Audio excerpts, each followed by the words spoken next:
నా వచ్చే ఫలితాలు చూసి YCP party Jaganmohan Reddy shock అవ్వబోతున్నారు. జగన్మోహన్ రెడ్డి ఘోర పరాజయాన్ని చూసి దేశం ఆశ్చర్యపోతుంది, రాష్ట్ర ప్రజలు సంతోషపడతారు.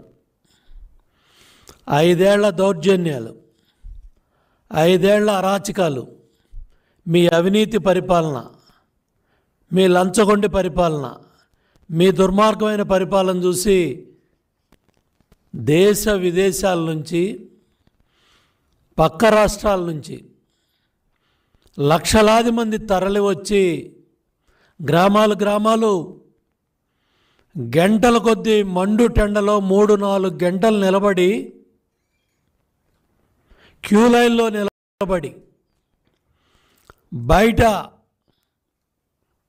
రోడ్ల మీద అటు 1000 మంది ఇటు 1000 మంది రాళ్ళు వేసుకున్నప్పటికి కూడా మహిళా సోదరీమణులు పల్నాడు ప్రాంతంలో కాంపౌండ్ వాళ్ళు దాటి వెళ్లకుండా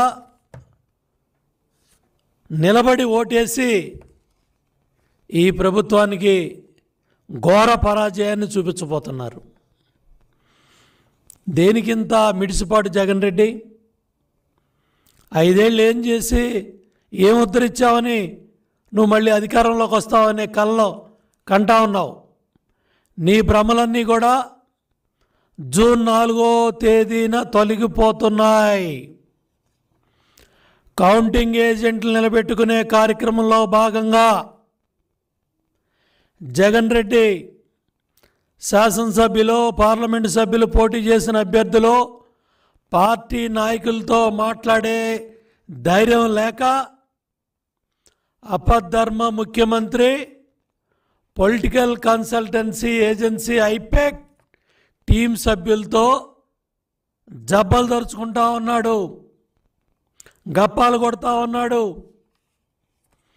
ఆ రోజు మిత్రపక్షాల సైన్యం బెర్లిన్ నగరానికి వచ్చినప్పటికి కూడా నేల మాలిగిల్లో ఉన్న హిట్లర్ వాళ్ళ సైన్యానికి ఇదే చెప్పాడు, మనం గెలవబోతున్నామని. గోబెల్స్ కూడా ఇదే ప్రచారం చేశాడు. హిట్లర్ లేనప్పుడు కూడా మనం గెలవబోతున్నామని గోబెల్స్ కూడా ఇదే ప్రచారం చేశాడు సజ్జల.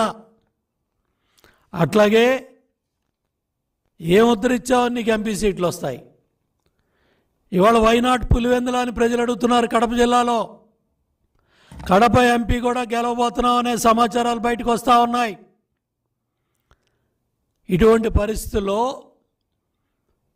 ఈరోజు 3 రోజుల తర్వాత బయటకు వచ్చి ఇటు సోషల్ మీడియా కానీ మీడియా కానీ దేశం అంతా రాష్ట్రం అంతా ఘోషిస్తూ ఉంటే తట్టుకోలేక ఈరోజు నీ బెంజ్ కంపెనీలో నువ్వు పెంచి పోషించిన ఈ సైన్యం, ఈ ఐపాక్ ముఠా వాలంటీర్ వ్యవస్థను అడ్డం పెట్టుకొని ప్రజల వ్యక్తిగత సమాచారాన్ని, వ్యక్తిగత డేటాని ఇవంతా కూడా చోరీ చేసిన ముఠా ఐపాక్ రుషిపా సింగ్.